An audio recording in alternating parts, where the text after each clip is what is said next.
Today I'm going to be embarking on yet another tong making video. I need a pair of tongs to hold some 25x5, as that flat bar is what I use to make all sorts of things like oak leaves and bottle opener ends, and so when I get down to little chunks of steel I have to use flat bit pairs of tongs or just scrap that little chunk of steel. So I want to make a pair of tongs to hold it so I can then still forge out oak leaves and bottle opener ends on these shorter sections of 25x5 flat bar.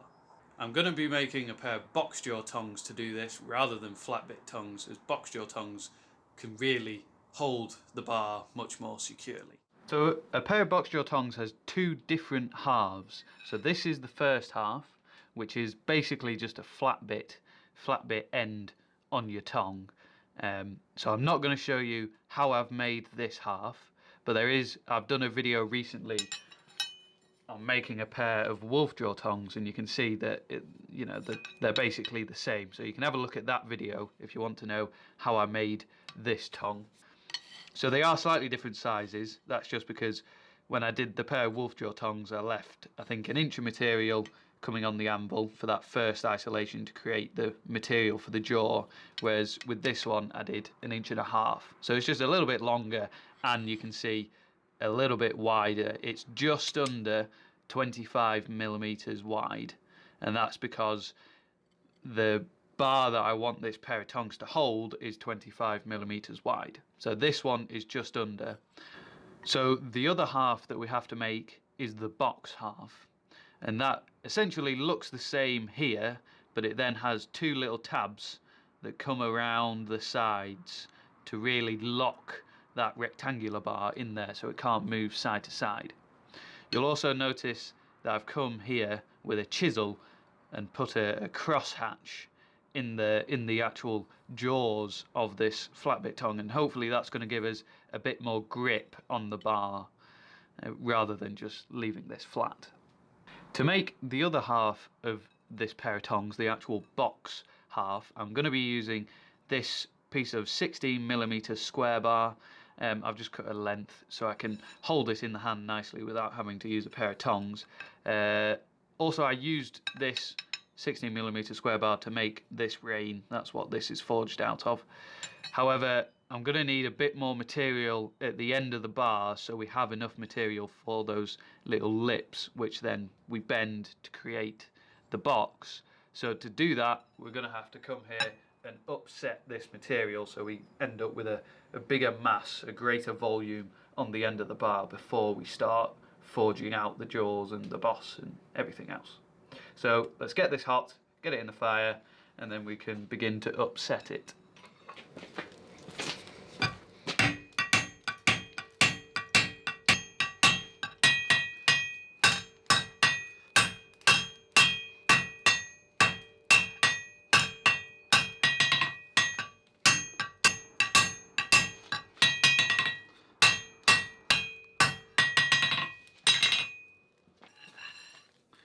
So we've got the end upset to 22mm, so we've gained quite a lot of width on the end there. We've got enough mass, so we can come on the near edge at quite a steep angle, create that first isolation, making the front side of the boss.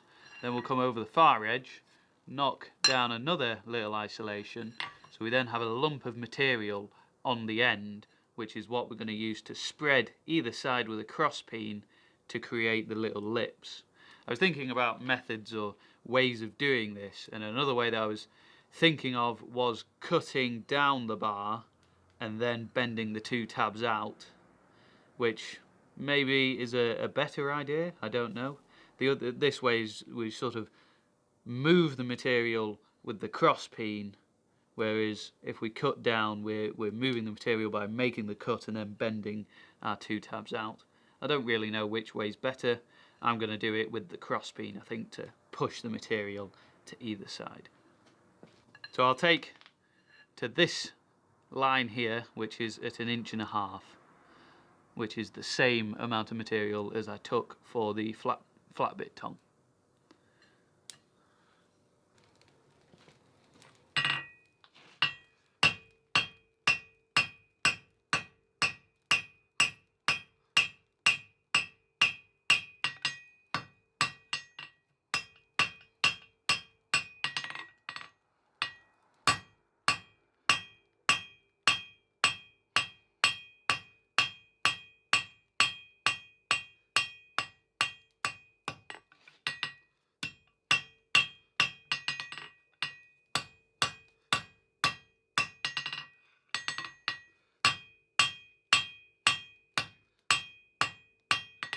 At this colder temperature, I'll turn through 45 degrees and create the isolation for the boss.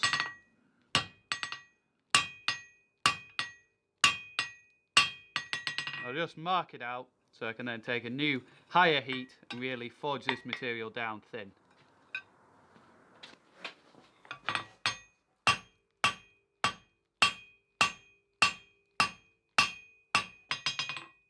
And I'll feed a cube of material over the edge and isolate the back of the boss.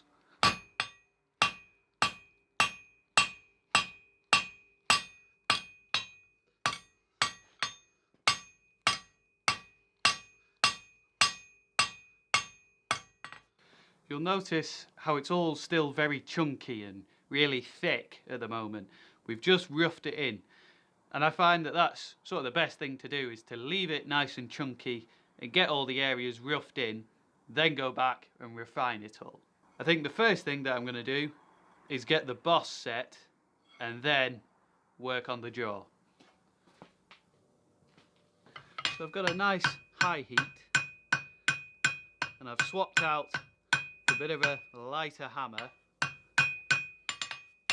I can be a bit more accurate in my swings. But also because I don't want to go too far too fast. As if I move too much material, I won't be able to recover it. So I want to inch it in just slowly with a lighter hammer.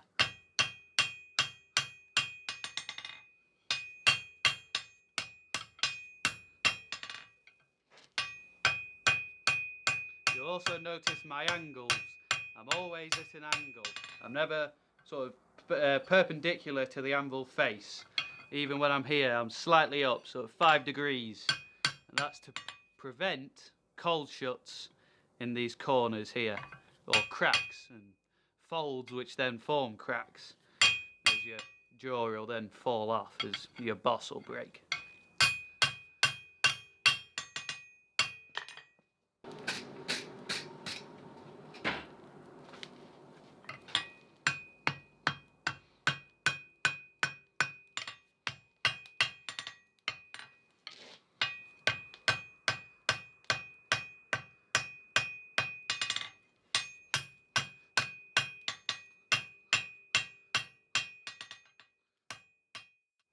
I'll take this crossbeam and now carefully move this material to either side. And I'll work the middle sort of down to the same thickness as the rest of the jaw,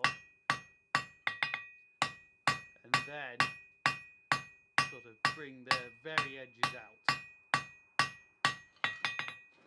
So I'm now just working on the wings, or the little tabs, so that we retain the thickness in the middle of the bar.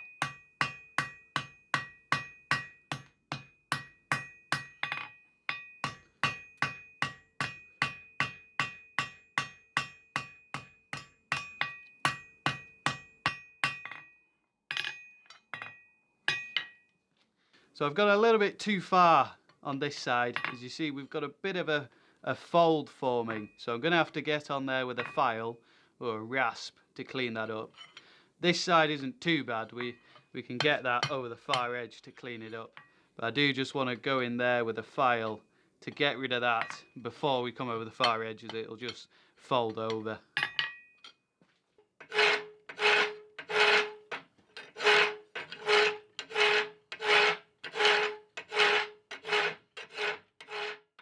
So if we just clean up all of these areas now.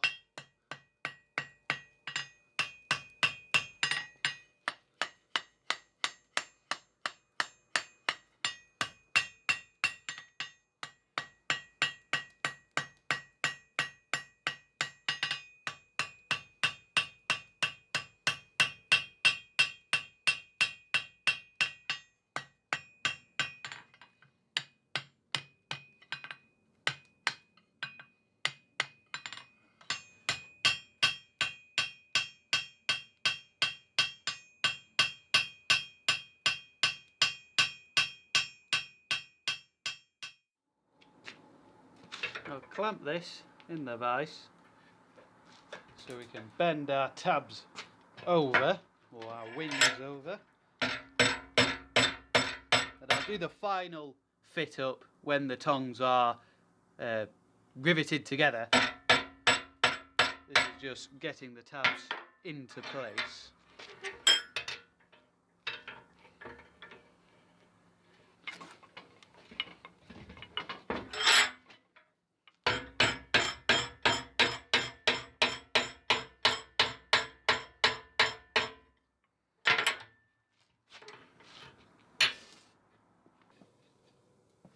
So I've now just got the reins to finish up, which I've shown plenty of times before. However, today I don't have a striker, so it's only me here. So I'm going to draw it out just with a hand hammer. I'll do it half on, half off over the far edge. It won't take very long. Should be a nice bit of forging.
I've got the reins ready to be riveted together. They've got an 8.5mm hole in, which is then deburred, and that means that they'll run a bit smoother because it'll be an 8mm rod that I'll use as a rivet, and we can get it so that you can have an even rivet head on both sides. If you get it set on this side, flip it over, tap just over the boss through, so we get the material coming through on this side, so we get even rivet heads forming. You can see that this, our box half of the tong, is slightly longer. A good blacksmith would have been able to get them the same size. However, as you can see, I'm not the best blacksmith at making tongs, but we can easily solve that just by nipping the end off with an angle grinder. But I'll do that once it's all riveted together, and again, the reins as well. This one's much longer, so we can cut that off, but leave it until they're riveted together, so we get them the same length. Talking about the reins, you can see my sort of structure to the reins, which is the first 4 inches we keep a nice square section, as if it was going to bend, it would bend here, so having that extra mass means that it's much stronger.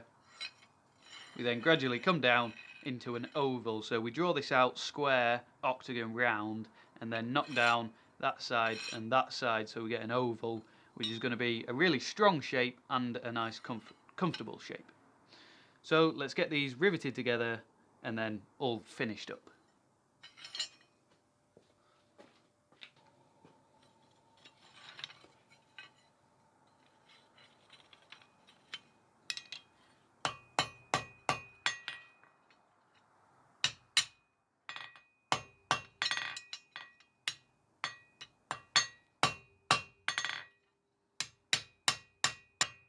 So we can make a nice round rivet head with the ball peen, going in circular motions around the head.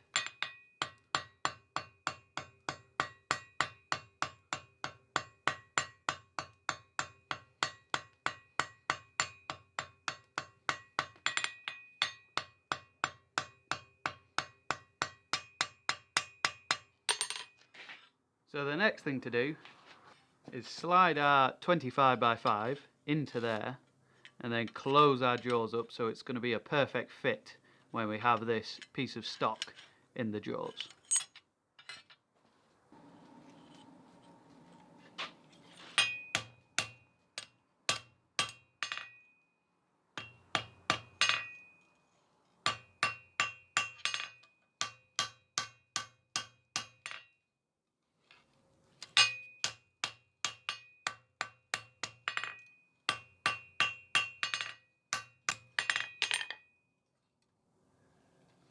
That's pretty good.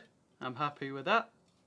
I think all that's left to do is just chop the ends off, but that's pretty boring, so I'll do that off camera, and then we can get some nice slow-mo montage thingy going so you can see them in all their glory. So I've never actually made a pair of box Jaw Tongs before, so I'm really pleased with how these have turned out. It was an interesting forging. Definitely the box half of the pair is a interesting thing to try and get your head around. And as I said at the start, I was in two minds about how to actually make it, whether to create that lump of material on the end and spread it with a cross peen, which was what we did, or go in with a chisel or an angle grinder, cut a flat bit tong essentially, and then bend those tabs out to form the wings. I don't know if that would be a better way, a quicker way, I don't really know, but I'm pleased with how the pair of tongs has turned out, so I'm happy with the way that we did it. I've planned out the next few pairs of tongs that I want to make, so the next couple of videos. All of this has been about me just replacing a lot of old pairs of tongs that I made years ago with some newer, nicer pairs of tongs that I can actually use and will actually hold bits of steel properly so I can hit them with a hammer. But I've got sort of the next 3 pairs ready in my mind for the next couple of videos. I'm going to make a flat bit pair of tongs, which maybe, I don't know actually if you want a video on that, maybe that might be a bit boring, but I can definitely do a video on it if you want one. Some side grab tongs, which are going to be interesting as I want to try something with them. I want to try and make soft jaws, so I'm going to put a little bit of copper in there to try and make them a soft jaw tong. That'll be an interesting one.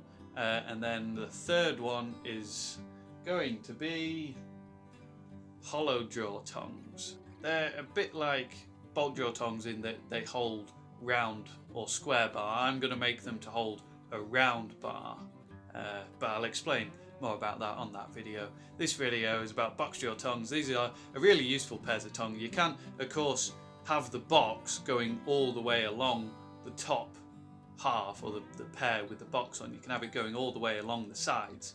However, I think having it sort of only at the end is a little bit better, as you can, if you want to ever upset the material, you can then put it in vertically, and so that makes it a little bit easier for the tongue. You don't then have to make another pair of tongs to hold the bit of bar vertical. So more uses for the tongs is always better, is that you don't have to do all of this process again to make another whole new pair. So thank you for watching the video. I hope you enjoyed it. Stick around to see any more tong making videos. There's plenty more on the way, so I'll see you on one of those.